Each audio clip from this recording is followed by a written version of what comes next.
हम लोग एवरेज से रिलेटेड कुछ प्रॉब्लम्स को सॉल्व करते हैं। सबसे पहले हम लोग एवरेज के बारे में कुछ कॉन्सेप्ट को जान लेते हैं कि एवरेज क्या होता है। ठीक है, एवरेज यानी औसत। ठीक है, तो औसत किसको बोलते हैं? देखिए, औसत या एवरेज जो है, एवरेज ये क्या होता है? ये होता है कुल संख्याओं का योग। क्या होता है? कुल संख्याओं का योग बाय क्या होता है? कुल संख्या। क्या होता है? कुल संख्या। ठीक है, क्या होता है? कुल संख्या। ठीक है, एवरेज यानी औसत इक्वल टू क्या होता है? कुल संख्याओं का योग बाय कुल संख्या, यानी इसको क्या बोल सकते हैं? Total sum of total number by क्या होता है? Total number. ठीक है, टोटल नंबर यानी जितने भी नंबर दिया गया है वो सारे नंबर का सम पहले निकाल लेना है और जितना भी नंबर है उससे डिवाइड कर लेना है। जैसे कि अगर मान लेते हैं यहाँ पे एग्जांपल के तौर पे लेते हैं कुछ संख्या, जैसे 2 है, 3 है, 5 है, 7 है। यहाँ पे कितने संख्या है मेरे पास? कितना है? 4 संख्या है। ठीक है, तो इसका एवरेज अगर हमको निकालना हो तो क्या करेंगे? इसका अगर औसत निकालना हो तो औसत इक्वल टू क्या हो जाएगा? सब संख्या का योग हो जाएगा, यानी 2 + 3 + 5 + 7। ठीक है, और इसको डिवाइड क्या कर लेंगे? कितना संख्या है? 1 2 3 4, तो इससे 4 से डिवाइड कर लेंगे। अब इस सबको ऐड कर लेंगे तो 3 2 5 और 5 10 और 7 17, यानी 17 बटे कितना हो जाएगा? 4। ठीक है, इसको डिवाइड कर दीजिए। 4 चौके 16, 1 17, फिर 4 दूनी 8।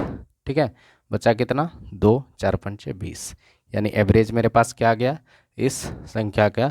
यानी 2 3 5 और 7 का एवरेज क्या आ गया? 4.25। ठीक है, तो एवरेज बराबर यही होता है। औसत का याद रखना है, कुल संख्याओं का योग बटे कुल संख्या। ठीक है, अब आइए हम लोग के पास क्वेश्चन को सॉल्व करने का प्रयास करते हैं। अब हम लोग को क्वेश्चन दिया गया है यहाँ पे दिया गया है प्रथम 60 संख्याओं का औसत। ठीक है, यानी प्रथम 60 संख्या, आपके पास संख्या कितना है? यहाँ पे देखिए, संख्या पहले लिख लीजिएगा। संख्या कितना है? 60। ठीक है, और इसका औसत कितना है? 60 संख्याओं का औसत कितना है? 60 संख्या का औसत है 62। ठीक है, यानी 60 संख्या है तो औसत कितना है? 62 है। अगर फिर क्या बोल रहा है? और अन्य 40 संख्या है। ठीक है, अन्य 40 संख्याओं का औसत कितना है? 72 है। अन्य 40 संख्याओं का औसत कितना है? 72, यानी 40 और संख्या है जिसका औसत कितना है? 72 है। ठीक है, संख्याओं का औसत कितना है? 72 है। तो औसत पूछ रहा है कि सभी संख्याओं का औसत क्या होगा। ठीक है, क्या पूछ रहा है? सभी संख्याओं का औसत क्या होगा। तो सभी संख्या मेरे पास कितना है? टोटल मेरे पास संख्या है 60 और 40, यानी टोटल संख्या कितना है मेरे पास? यानी टोटल संख्या कितना है? टोटल यानी नंबर मेरे पास कितना है? टोटल नंबर है मेरे पास 100, यानी सभी संख्या कितना है? यानी सारी संख्या कितना है? सारी संख्या कुल संख्या। ठीक है, यहाँ पे क्या बोल सकते हैं? कुल संख्या आपके पास कितना है? कुल संख्या है आपके पास 100। ठीक है, कुल संख्या कितना है? 100। अब देखिए, औसत निकालने के लिए क्या करेंगे? औसत निकालने के लिए क्या करेंगे? यहाँ पे औसत निकालने के लिए क्या करेंगे हम लोग? औसत निकालने के लिए क्या करेंगे? 60, यानी 60 संख्या है तो क्या निकाल लेते हैं? कुल सम। ठीक है, कुल। ठीक है, यहाँ पे आ जाएगा कुल संख्याओं का योग, यानी 60 संख्याओं का योग कितना हो जाएगा? यानी क्या कर लेंगे? यहाँ पे 60 संख्याओं का औसत 62 दिया है, और यानी 60 संख्याओं का योग कितना हो जाएगा? 60 संख्याओं का योग लिख लेते हैं। यहाँ पे सबसे पहले हम लोग क्या लिख लेंगे? 60 संख्याओं का योग। तो क्या कर लेंगे यहाँ पे? 60 गुना, यानी 60 गुना 62 कर लेंगे, यानी 60 गुना 62 कर लेंगे। इसको जब मल्टीप्लाई कीजिएगा तो 0 6 दूनी 12 अच्छो 4 36 और 36 1 37, यानी 60 संख्याओं का कुल योग कितना आ गया? 3720। ठीक है, अब देखिए और कितना संख्या है आपके पास? 40 संख्या। तो 40 संख्या का भी योग निकाल लीजिए। 40 संख्याओं का योग 40 संख्याओं का योग कितना हो जाएगा, 40 गुना कितना कर लीजिएगा 72 यानी 72। 40 गुना 72 करेंगे तो कितना हो जाएगा, 4 दूनी 8, 0 7 चौके 28 यानी 2880 आया। 60 संख्याओं का औसत 60 संख्याओं का योग कितना आ गया 3720। अब जोड़ लीजिए यानी 60 और 40 दोनों संख्याओं को मिलाकर मतलब 100 संख्या का योग क्या हो जाएगा तब 100 संख्या, ठीक है 100 संख्याओं का योग कितना हो जाएगा 3720 अब प्लस कितना हो जाएगा 2880। इसको ऐड कीजिएगा तो 6600 आ जाएगा, ठीक है यानी इसको जोड़िएगा तो कितना आ जाएगा 6600। इसको जोड़ने के बाद कितना आ जाएगा आपके पास, यहाँ पे आ जाएगा 6600, ठीक है यहाँ पे कितना आ जाएगा 6600। अब देखिए कुल यानी 100 संख्याओं का योग कितना हो गया 6600, मतलब यहाँ पे निकालेंगे, ठीक है तो औसत निकाल लेंगे। औसत इक्वल टू क्या हो जाएगा, औसत इक्वल टू क्या हो जाएगा, यहाँ पे औसत इक्वल टू क्या हो जाएगा कुल संख्याओं का योग, यानी 100 संख्या है, 100 संख्या का योग कितना आ गया मेरे पास 6600 और कुल संख्या कितना है 100, तो इसको डिवाइड कर दीजिएगा तो आंसर कितना आ गया 66। तो ये तो हो गया बहुत ही लॉन्ग प्रोसेस, ठीक है। अब हम लोग शॉर्ट में भी इसको करेंगे, ठीक है। देखिए शॉर्ट में इसको कैसे सीखते हैं, तो कितना आ गया इसका एवरेज, सभी संख्याओं का एवरेज कितना आ गया 66।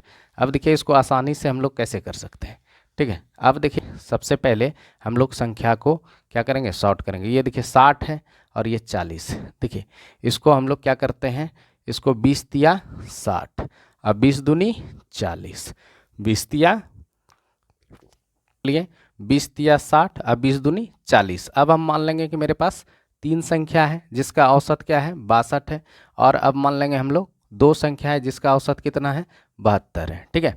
अब यहाँ पे कर लेते हैं, तो कुल संख्या मेरे पास कितना है, कुल संख्या है 5, तो औसत क्या हो जाएगा, औसत इक्वल टू क्या कर लेंगे, औसत इक्वल टू निकाल लेंगे 3 इंटू यानी 3 से 62 को मल्टीप्लाई कर लेंगे, यानी 3 संख्या है 3 संख्या का औसत अगर 62 है तो 3 संख्या का योग कितना हो जाएगा 3 गुना 62 कर लेंगे, ठीक है। अगर 2 संख्या का औसत 72 है तो 2 संख्या का योग कितना हो जाएगा 2 गुना 72 और दोनों को जोड़ लेंगे। अब मेरे पास टोटल संख्या कितना हो गया 3 और 2 5, यानी कितना संख्या हो गया 5 हो गया। अब देखिए 62 गुना 3 कर लेते हैं, 62 गुना 3 करते हैं तो 3 दूनी 6, 3 दूनी 6, 6 तिया 18, ठीक है। अब फिर क्या कर लेते हैं 72 गुना कितना कर लेते हैं 72 गुना 2, यानी 72 गुना 2 करेंगे तो 144।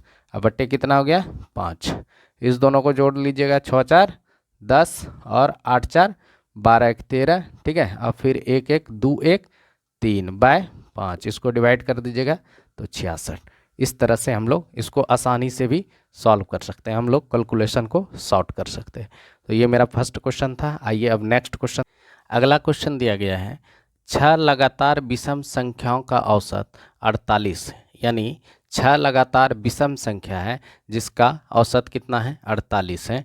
सबसे छोटी तथा सबसे बड़ी संख्याओं में क्या अंतर है। आप इसको 1 सेकंड में भी सॉल्व कर सकते हैं, लेकिन सबसे पहले इसका प्रोसेस को जान लीजिए, ठीक है। देखिए 6 लगातार विषम संख्या, अगर मेरे पास देख लीजिए अगर 3 लगातार विषम संख्या है, ठीक है 3 लगातार विषम संख्या है, सपोज कीजिए 1 3 और 5, तो इसका औसत क्या निकलेगा, इसका औसत जो है मिडिल नंबर होता है, ठीक है। इसका औसत क्या हो जाएगा मिडिल नंबर होगा, ठीक है। यहाँ पे देखिए कैसे, अब यहाँ पे औसत निकालते हैं इस तीनों संख्या का, इस तीनों संख्या का अगर औसत निकालेंगे तो औसत बराबर क्या पढ़े अभी, सभी संख्याओं का योग बटे कुल संख्या, ठीक है। सभी संख्याओं का योग यानी 1 + 3 मतलब 1 + 3 + 5 बटे कितना हो गया 3, ठीक है।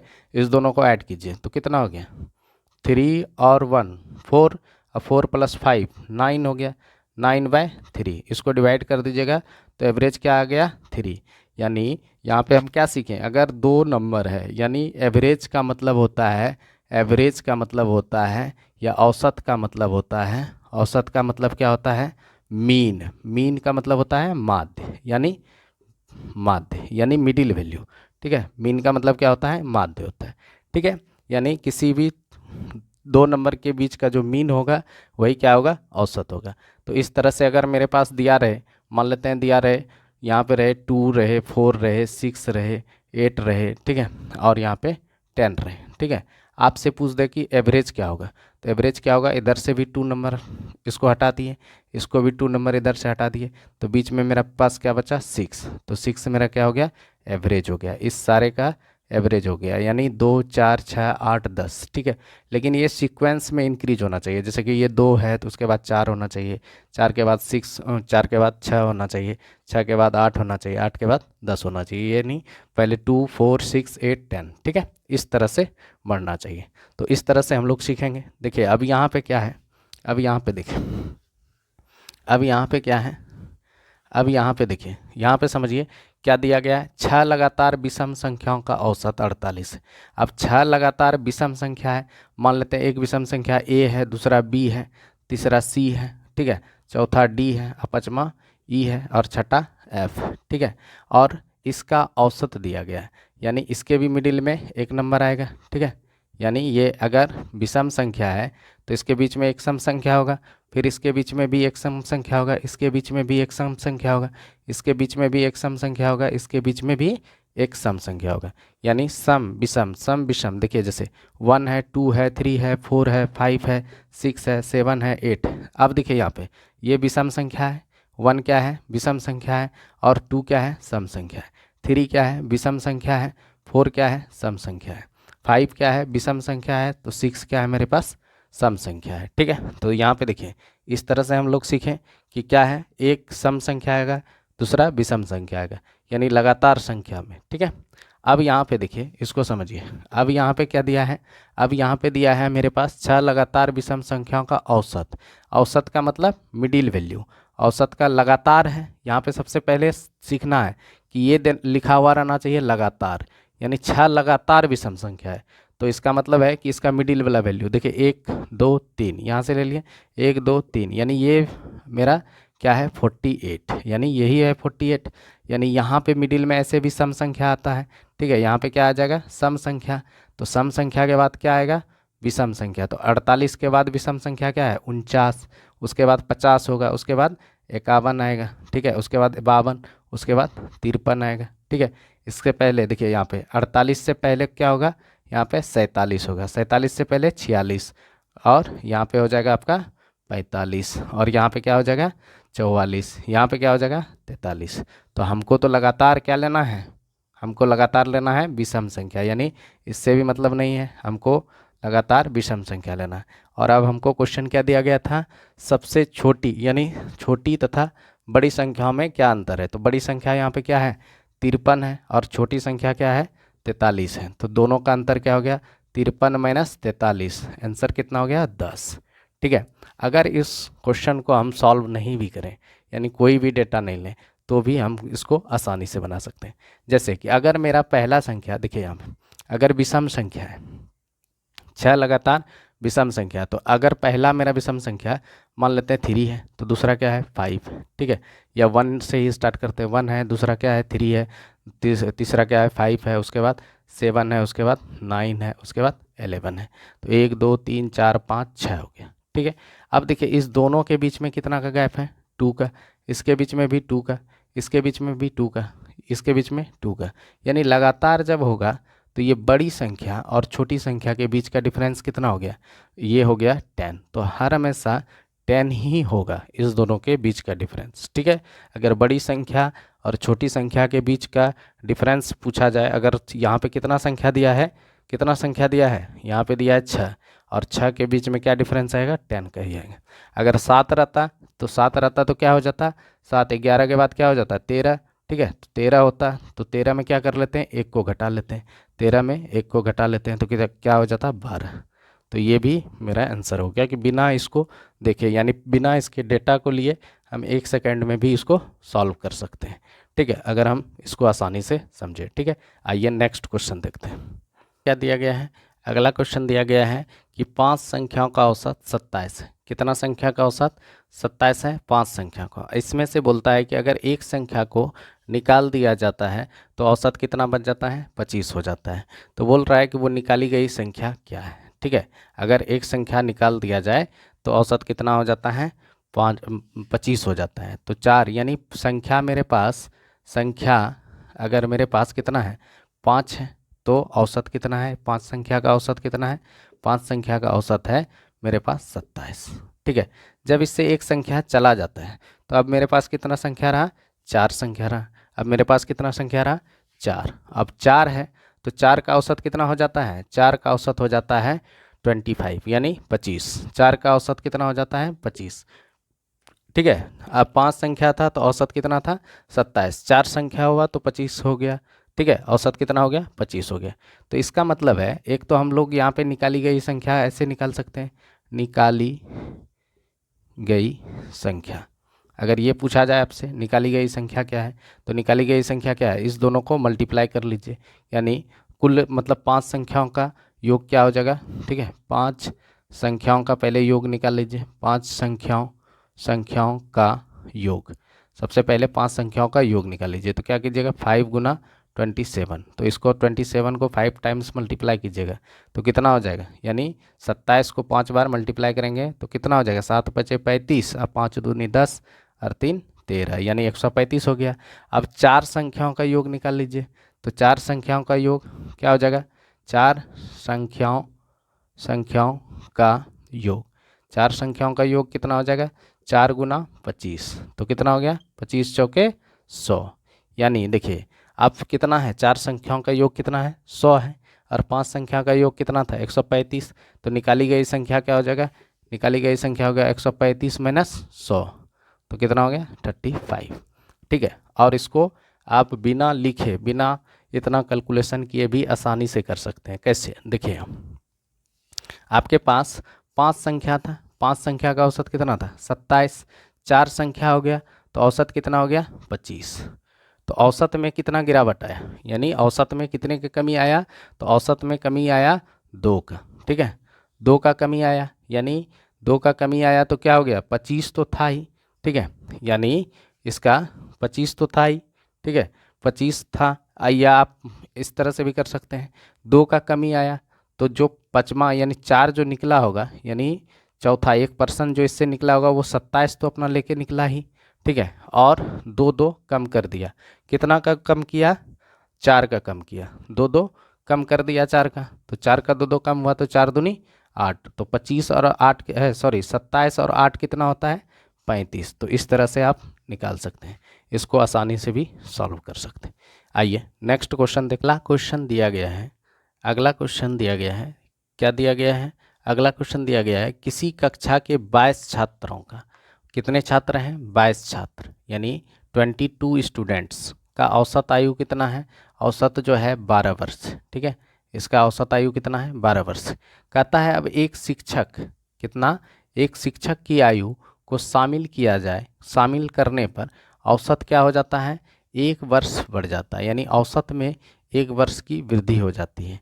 ठीक है, पहले कितने छात्र थे, छात्रों का संख्या कितना था। ठीक है, पहले हम लोग प्रोसेस को जानते हैं, उसके बाद जो है फिर इसका ट्रिक भी बताएंगे कैसे हम लोग आसानी से इसको सॉल्व कर लेंगे। ठीक है, देखिए यहाँ पे पहले क्या देखते हैं, छात्रों का कुल संख्या कितना था, छात्रों का कुल संख्या कितना है, यहाँ पे देखिए, यानी टोटल स्टूडेंट कितना है मेरे पास, छात्रों का कुल संख्या कितना है, 22। ठीक है, तो इसका औसत कितना था, इसका औसत था मेरे पास, अगर 22 छात्र था तो औसत इसका कितना था, यानी 12 वर्ष।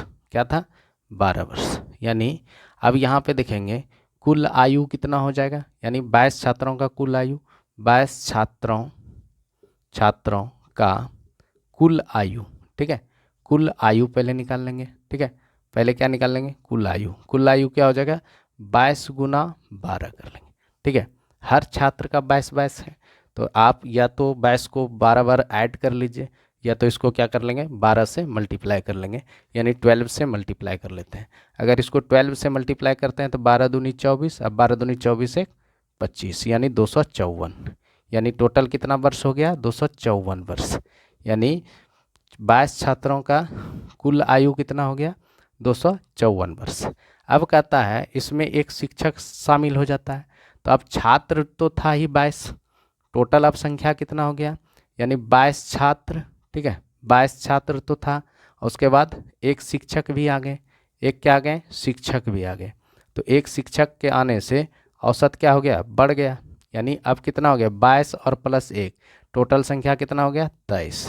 और 23 होने के ये संख्या 23 हो गया और औसत क्या हो गया 1 वर्ष बढ़ गया, यानी औसत अब 13 वर्ष हो गया। औसत मेरा पास क्या हो गया 13 वर्ष हो गया। औसत कितना हो गया 13 वर्ष, यानी पहले था 22 छात्र 1 शिक्षक आ गया, तो अब कितना हो गया टोटल संख्या कितना हो गया लोगों का टोटल संख्या हो गया 23 और औसत भी 1 वर्ष बढ़ गया, यानी पहले 12 था, अब क्या हो गया 1 वर्ष बढ़ने के कारण क्या हो गया 13 हो गया। ठीक है, तो अब इसका यानी अब कुल आयु क्या हो गया, कुल आयु निकाल लेंगे। कुल आयु किसका निकालेंगे, कुल आयु निकलेगा 22 छात्र, ठीक है 22 छात्र प्लस 1 शिक्षक, यानी एक टीचर भी है। ठीक है, एक टीचर है, एक टीचर भी है, इसका भी हम लोग काउंट कर लेते हैं। तो कितना हो जाएगा, यानी 23 गुना 13 हो जाएगा। तो 13 39 की क्या हो जाएगा 9 और 13 दूनी 26 और 3 26 और 3 कितना हो गया 26 और 3 29 हो गया। सॉरी 13 दूनी 26 और 3 29 हो गया, यानी 299 वर्ष हो गया। यानी पहले कितना था 254 वर्ष, अब कितना हो गया 299 वर्ष। यानी एक्स्ट्रा कितना वर्ष बढ़ा, अब यही देखेंगे। जो एक्स्ट्रा बढ़ा होगा वो तो टीचर का ही आयु होगा, यानी यहाँ पे लिख लेते हैं शिक्षक का आयु बराबर क्या हो जाएगा, तब यहाँ पे हम लोग लिख सकते हैं शिक्षक का आयु। ठीक है, शिक्षक की आयु क्या हो जाएगा, शिक्षक का आयु कितना हो जाएगा, यानी 299 माइनस क्या हो जाएगा कितना हो जाएगा 254। ठीक है, तो 9 में 4 गया तो हो गया 5 और फिर 9 में 5 गया तो हो गया 4, यानी शिक्षक कितने वर्ष के थे 45 वर्ष के। शिक्षक कितने वर्ष के थे 45 वर्ष के। अब देखिए इसको और भी तरीके से समझिए यहाँ पे। अब देखिए इसको शॉर्ट में हम लोग कैसे समझ सकते हैं, पहले इस प्रोसेस को हम लोग समझें। शॉर्ट में कैसे समझेंगे, देखिए पहले कितना था 22 छात्र था, औसत कितना था 12 वर्ष। अब क्या हो गया एक शिक्षक के आने से संख्या क्या हो गया 23 हो गया, यानी और 23 का क्या हो रहा है एक एक बढ़ेगा तभी तो सबका बढ़ जाएगा, यानी 12 वर्ष कहने का सेंस हो गया कि 22 का 12 वर्ष है। लेकिन अगर एक शिक्षक हो जाता है तो क्या हो जाता है 23 लोग हो जाते हैं, और 23 लोग होने के कारण क्या हो जाता है एक वर्ष क्या हो जाता है एवरेज भी बढ़ जाता है, यानी 23 लोग के पास एक एक बढ़ गया। तो क्या बढ़ गया कितना बढ़ गया, पहले था 12 अब बढ़ गया कितना 23, तो दोनों को ऐड कर देंगे तो कितना हो जाएगा 12 जो है और 23 कितना हो जाएगा 12 23 कितना हो जाएगा 35। ठीक है 12 23 35। तो यहाँ पे कैसे गलती हो गया 13 39 की 9 और 13 दूनी 26 और 3 26 3 34 9 29 हो गया, और यहाँ पे कितना था 12 दूनी 24 अब 12 दूनी 24 और 2 यहाँ पे हो गया 26। ठीक है, यहाँ पे गलती हुआ था 264 हो जाएगा, यानी 264 यहाँ पे जोड़ देंगे, यानी 264 घटेगा तो यहाँ पे क्या हो जाएगा 35, यानी यहाँ पे कैलकुलेशन मिस्टेक हो गया था। 12 दूनी 24 की 4 अब 12 दूनी 24 और 2 26 और ये हो गया, तो आंसर कितना हो गया 35 वर्ष।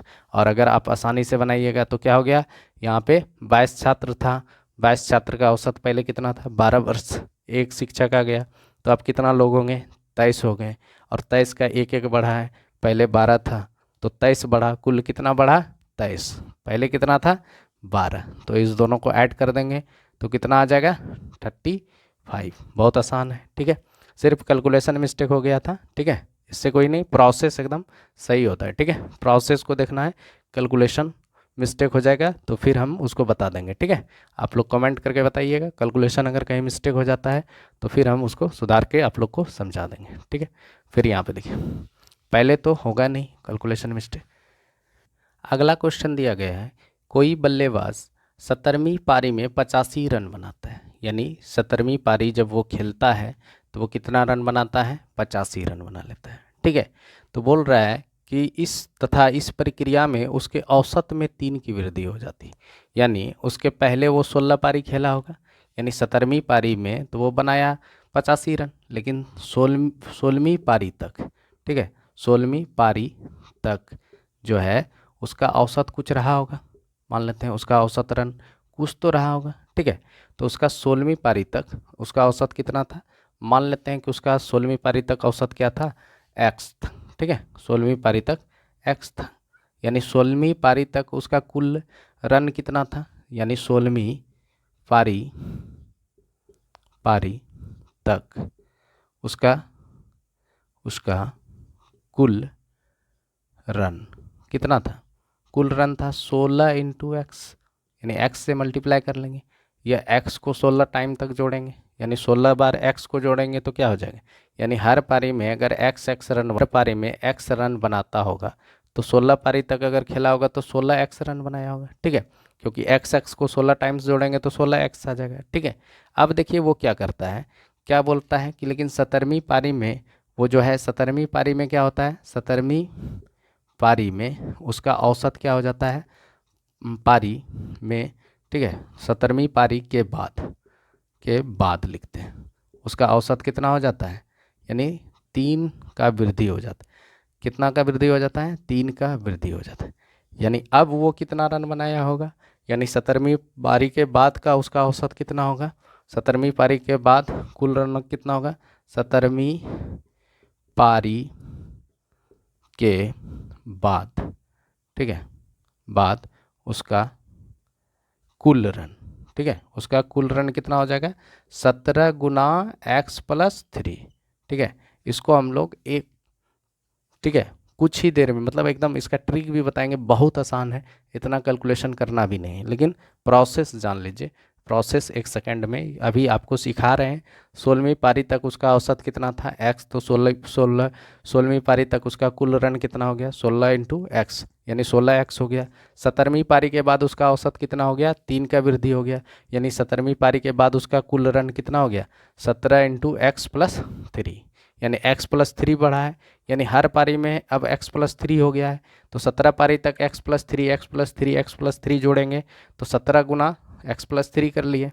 ये क्यों हुआ, देखिए 16 पारी तक उसका रन कितना था, 16 पारी तक था उसका रन 16x, उन्होंने कितना रन बनाया, 85 रन बनाया। तो यही जो 85 रन बनाने के कारण उसका औसत क्या हो गया, वृद्धि हो गया, यानी 17 पारी को मिला करके ये कुल रन हुआ है, और यहाँ पे 17 पारी को मिला करके कुल रन कितना हुआ है, यहाँ पे हुआ है 17 प्लस, यानी ये दोनों बराबर हैं। ठीक है, दोनों तो बराबर हैं, दोनों तो एक ही बात हुआ कि 17 पारी के बाद उसका रन इतना है, और यहाँ पे 17 पारी के बाद रन इतना है। ठीक है, यहाँ से हम लोग एक्स का वैल्यू निकाल लेते हैं, तो क्या हो जाएगा, 16x plus 85 equal to 17 into x, 17x और 17 17 कितना हो गया, 51।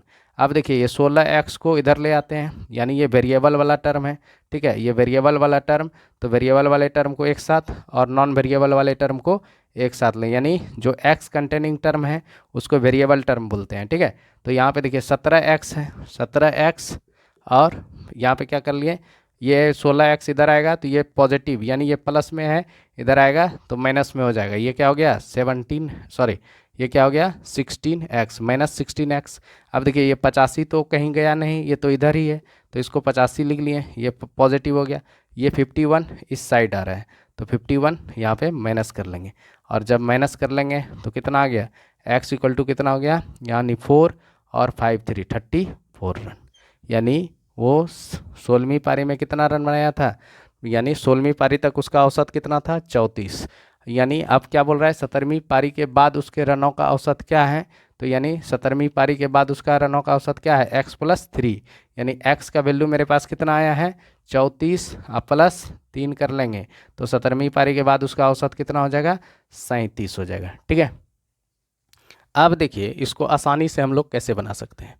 ठीक है, आप देखिए 17वीं पारी में वो कितना रन बनाता है, 17वीं पारी में बनाता है वो 85 रन। ठीक है, और 85 रन बनाने के कारण क्या होता है, 17 पारी तक 3 का वृद्धि हो जाता है, यानी 17 पारी का वृद्धि होता है, कितना पारी का वृद्धि होता है, 17 पारी का, यानी 17 गुना 3, ये तो 51 रन ये बटा है किसके बीच में, ये 51 रन किसके बीच में बटा है, ये 17 मैच खेला है, 17 मैच में ये 51 रन बट गया।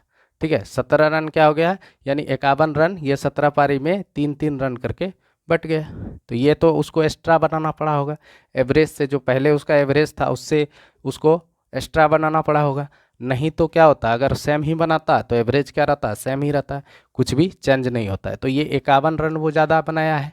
ठीक है, जिसके कारण ये 17 पारी का बढ़ गया है वृद्धि। तो लेकिन उन्होंने बनाया कितना है, 85 रन, 85 में अगर 51 चला गया तो बचा कितना? 34। कितना बचा? 34 रन। यानी उन्होंने 16 पारी तक कितना रन बनाया होगा? 34 रन। इसीलिए तो 3 बढ़ गया। तो 17वीं पारी के बाद उसका औसत क्या हो गया? 34। 3 का वृद्धि हुआ है तो 3 इसमें ऐड कर दिए, तो अब क्या हो गया? 37 रन। ठीक है, यहाँ देखिए 17 पारी तक उन्होंने 3-3 रन, यानी 3 रन वृद्धि हुआ है 17 पारी में।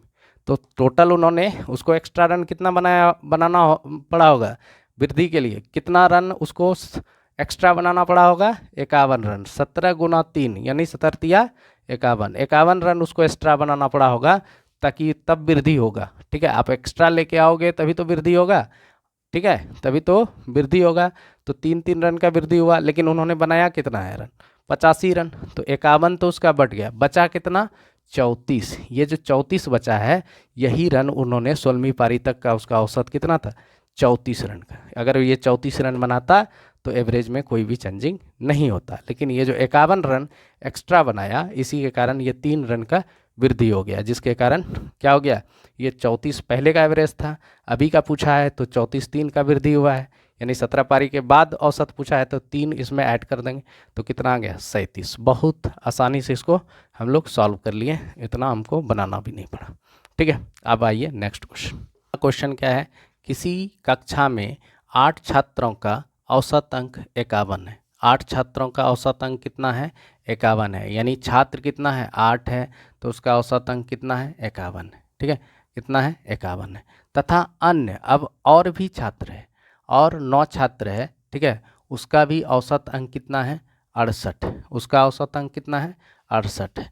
तो पूरे छात्रों का, यानी 9 और 8 17 छात्रों का औसत क्या हो जाएगा? ठीक है, यहाँ पे पूछ रहा है 9 और 8 का, यानी छात्रों का संख्या। यहाँ पे देखिए, इसको आसानी से भी बताएंगे, आसानी से इसको कैसे आप लोग सॉल्व कर लीजिएगा तुरंत। ठीक है, और कैसे यहाँ पे देख लीजिएगा, अभी बताएंगे कैसे इसको आसानी से भी हम लोग सॉल्व कर लेंगे। पहले प्रोसेस देख लीजिए। देखिए, छात्रों की संख्या, यानी टोटल स्टूडेंट कितना है? छात्रों की संख्या अगर 8 है तो औसत कितना है? औसत जो है कितना है? औसत है 51। अब अन्य 9 छात्र और भी है, और इसका औसत कितना है? 68। ठीक है, तो कुल संख्याओं का अगर मान लेते हैं, कुल छात्रों का औसत निकालेंगे, कुल छात्रों का औसत निकालेंगे तो औसत इक्वल टू क्या लिख लेंगे? औसत इक्वल टू क्या होता है? कुल छात्रों का योग, यानी 8 गुना 51। यानी यहाँ पे क्या हो जाएगा? 8 छात्रों, ठीक है, 8 छात्रों, ठीक है, छात्रों के कुल अंक कितना है? कुल अंक है 8 गुना 51। तो 51 गुना 8 गुना 1, मतलब 8 गुना 1, 8 का 8, 8 पंचे 40, 408 हुआ। यानी 8 छात्रों का अगर हम देखें कुल अंक कितना लाया है, 8 छात्र मिला करके 408। ठीक है, अगर 9 छात्र इधर है तो 9 छात्रों का कुल अंक क्या हो जाएगा? 9 छात्रों का कुल अंक कितना हो जाएगा? कुल अंक हो जाएगा, 9 छात्रों का कुल अंक कितना हो जाएगा? 9 गुना 68। 9 गुना कितना हो जाएगा? 68। यानी 9 छात्रों का कुल अंक कितना हो जाएगा? 68 गुना 9 कर लेंगे, तो 68 गुना 9 करते हैं तो 9 8 72 की 2, और फिर 9 6 की 54, 54 और 7 कितना हो गया? 7 4 11, यानी 612। ठीक है, 9 8 72 की 2 और 9 6 की 54, और यहाँ पे 7 था तो 54 और 7 कितना हो गया? 54 7 61, यानी 612। यानी 9 छात्रों का कुल अंक कितना हो गया? 612। अब मान लेते हैं टोटल, यानी टोटल छात्रों का कुल अंक, यानी 17 छात्रों का कुल अंक क्या हो जाएगा? 17 छात्रों का टोटल छात्र कितना हो गया? 8 और 9, 9 8 17 छात्र हो गया। 8 और 9 मिला के कितना छात्र हो गया? 17 छात्र। 17 छात्रों का कुल अंक कितना हो गया? कुल अंक जोड़ लेंगे, 408 अब प्लस कितना आया है? 612। 8 2 10, 1 1 2, 6 4 10, यानी टोटल मिला के कितना आ गया? 1020। कितना आ गया? 1020। तो इसका औसत क्या हो जाएगा? औसत इक्वल टू क्या हो जाएगा? औसत बराबर हो जाएगा 1020 बटे कितना छात्र है? 9 8 17। 17 से इसको डिवाइड कर दीजिए, 17 छकी 72 से, यानी यहाँ पे कितना हो गया 60, यानी 17 छात्रों का औसत अंक कितना हो गया, एवरेज कितना आ गया 60। 17 छात्रों का औसत कितना आ गया 60 आ गया। अब देखिए यहाँ पे इसको हम लोग आसानी से भी सॉल्व कर सकते हैं। इसको आसानी से कैसे सॉल्व कर सकते हैं, देखिए 8 छात्रों का औसत अंक कितना था, 8 छात्रों का औसत अंक 51 था। कितना था 51। 8 छात्रों का औसत अंक कितना था 51 था। और 9 छात्रों का औसत अंक कितना है 68। अगर मान लेते हैं इसका भी, हम मान लेते हैं कि इसका भी 51 है, तो एक्स्ट्रा कितना, 51 से एक्स्ट्रा कितना है ज़्यादा, 51 से 17 ज़्यादा है। कितना ज़्यादा है, यानी 68 माइनस 51 कर लें तो कितना ज़्यादा है 17। ठीक है, कितना ज़्यादा है 17 ज़्यादा है। अब बोलिए अगर 51 ही रहता तो एवरेज भी क्या हो जाता है, 17 छात्र का 51 ही रह जाता। लेकिन इसके पास कुछ एक्स्ट्रा है। कितना एक्स्ट्रा है, हर छात्र के पास 17 एक्स्ट्रा है। तो 17 कितना छात्र के पास है, 17 है 9 छात्र के पास, तो 9 गुना 17 कर लेंगे। अब 9 गुना 17 जो मल्टीप्लाई होकर के आएगा वो कितने छात्र में बटेंगे, वो 17 छात्र में बटेंगे। तो इसको 17 से डिवाइड कर लेते हैं, ये 17 17 कैंसिल, यानी हर छात्र का कितना बढ़ जाएगा 9 बढ़ जाएगा। यानी हर छात्र का कितना बढ़ जाएगा 9 बढ़ जाएगा। ठीक है, नहीं बढ़ जाएगा हर छात्र का, ये जो आया 17 गुना 9, 17 53 से, यानी जो 153 अंक ये जो एक्स्ट्रा है ये किस में बटेगा 17 छात्र में बटेगा। कितने छात्र में बटेगा 17 छात्र में बटेगा। तो इसको हम लोग 17 से डिवाइड कर देंगे, तो डिवाइड कर देंगे तो कितना आएगा 9 आएगा। अगर आपको कैलकुलेशन नहीं करना है तो 17 गुना 9 जो अंक है यानी 153, इसको 17 से भाग देंगे 9, तो 9 क्या हो जाएगा सब में बढ़ जाएगा, सब का एवरेज क्या हो जाएगा 9। पहले कितना था 51, तो 51 प्लस 9 क्या आ गया 60। तो इस तरह से हम लोग 1 सेकेंड में भी इसको सॉल्व कर सकते हैं। तो आज हम लोग जो हैं, आज हम लोग ने एवरेज पढ़ा। अगर वीडियो अच्छा लगता है तो लाइक एवं सब्सक्राइब ज़रूर कीजिए और अपने दोस्तों के बीच में शेयर ज़रूर कीजिए। आज के लिए इतना ही, धन्यवाद।